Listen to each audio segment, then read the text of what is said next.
There are lots of interesting stories out there. Stories of murder and scandal, stories of racism and war, but my favourite stories are comeback stories.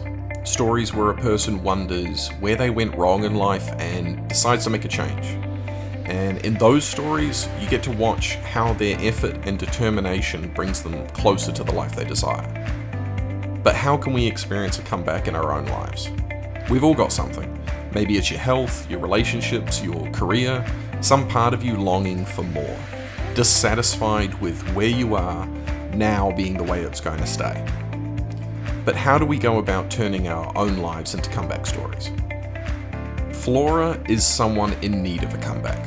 She is in her early 30s, divorced, living in a tiny apartment with a teenage son who hates her, and she feels torn between two lives, trying to be a good mum and trying to hold on to the dream she had for her own life, which she's mostly missed out on. The worst part of it is, she's failing at both.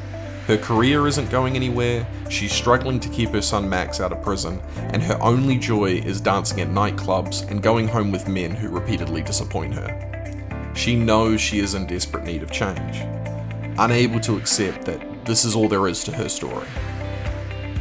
Her comeback comes in the form of a new hobby. Learning to play the guitar and taking lessons once a week over Zoom with a man from Los Angeles named Jeff. Initially, Flora isn't sure why she wants to learn the guitar. To inspire her son, to prove her ex-husband wrong, or to flirt with Jeff. But her perseverance leads to a blossoming new chapter in her life. She starts to let her guard down, open up to Jeff, and picture a new story for herself on the other side of the world. Their shared interest in music also brings Max and Flora together, trading yelling matches in the kitchen for inspired efforts to film music videos in hopes of getting Max a girlfriend. As Flora's skills increase, she realizes she actually has an ear for melody and works with Jeff to turn his failed songs into beautiful duets. A closer bond with her son, a flourishing new romance, and a new hobby accumulate into a new life for Flora. One where she pursues what's meaningful to her while still putting Max first. A comeback can come from something as simple as a new hobby. Attempting to learn a new skill, sticking with it, and seeing what comes. I've found that in some sense with making videos. Over the last couple of months, I've made about half a dozen now.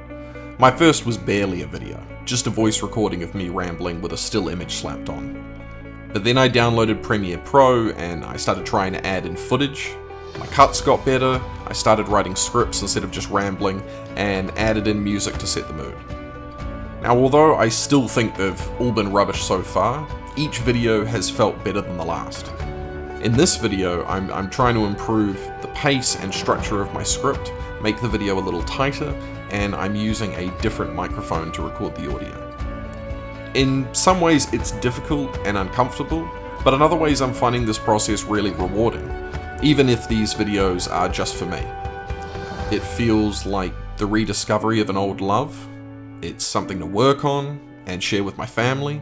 It's giving me something to do, something to focus on, improve myself with, and it's affecting decisions I'm making in other areas of my life. Now, it's too early to tell if it's going to lead to any kind of comeback, but like Flora, I'm going to see where it goes.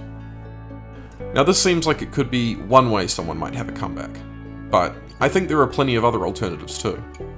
In my last video, I talked about changing the story you tell yourself, letting go of the past. I'm afraid, I missed my chance, what if it doesn't work out and I can't handle it? Let go of all that. Have faith. Tell yourself, you will find a new relationship. You will have the career you want. You will be the person you know you're capable of being. You do have the courage to face any foe life throws at you and keep moving. No more hiding or running away. You are the type of person who pushes through. Tell yourself that. Tell yourself that there are people who love you, people who've supported you over the years, given you opportunities, rooted for your best interests, and be your best self for them. Turn your anxiousness into excitement. Look at the road ahead as one where you get to live out your dreams, not risk failing them. The stories we tell ourselves are important. An optimist and a pessimist might fail equally in the short term, but the optimist succeeds so much more in the long term, because they persevere. When Flora changes her story and starts fighting for her son instead of fighting with him, and finds ways to change herself so that the pair have a better chance of understanding each other, it inspires Max to turn his life around and start changing himself too. Or maybe you go about changing your strategy. If you can't stop looking backwards, look for the wins, not the failures. If you keep doing the same things you've always done, you'll stay in the same place. So if you're currently not seeing the change you want, look into the past chapters of your life and take notes on what helped you succeed back then. How did you leave that relationship you'd outgrown? By immersing yourself in a new job? How did you quit smoking? You might have been spurred on by a health scare. You might have changed yourself as a person through an inspiring conversation, or written something you were proud of for the first time in years because you were forced to meet a deadline. It doesn't matter what it was, study your past victories for clues and implement that winning strategy again. Or another option might be changing your mental and physical state. For years, my morning routine has been to scroll through social media and the news for the first 30 minutes of my day. Now, what we feed our mind is just as important as what we feed our body, and the onslaught of random information and perspectives can leave us overwhelmed mentally. A dance trend, a bombing, a funny joke, and a celebrity under siege.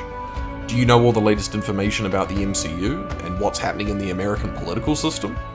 It's exhausting. And just like many others, I bombard myself with it every morning. It's no wonder I often start my day distracted, maybe nihilistic and a bit anxious. Well, in the banquet of information I've consumed over the last 5 years, I've learned that there are plenty of far healthier alternatives to doom scrolling first thing in the morning. I could go outside and get some sun in my eyes, do some simple exercises for 5 minutes to get my heart pumping and open up my back before sitting at a desk for 8 hours.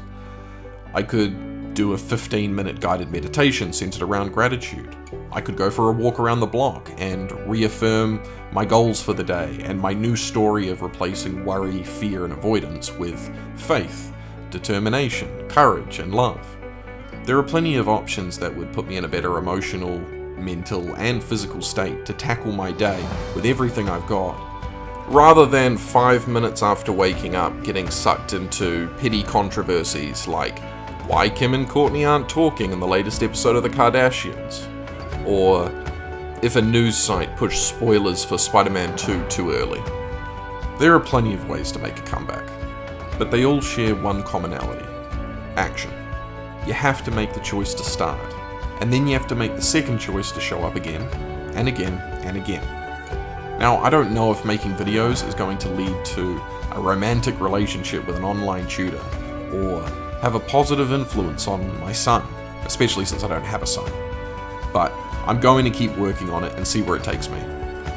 And maybe I'll try out a few of these other ideas too. It would be pretty amazing to look back on this video further down the road and see that it was the start of what has been a great comeback story.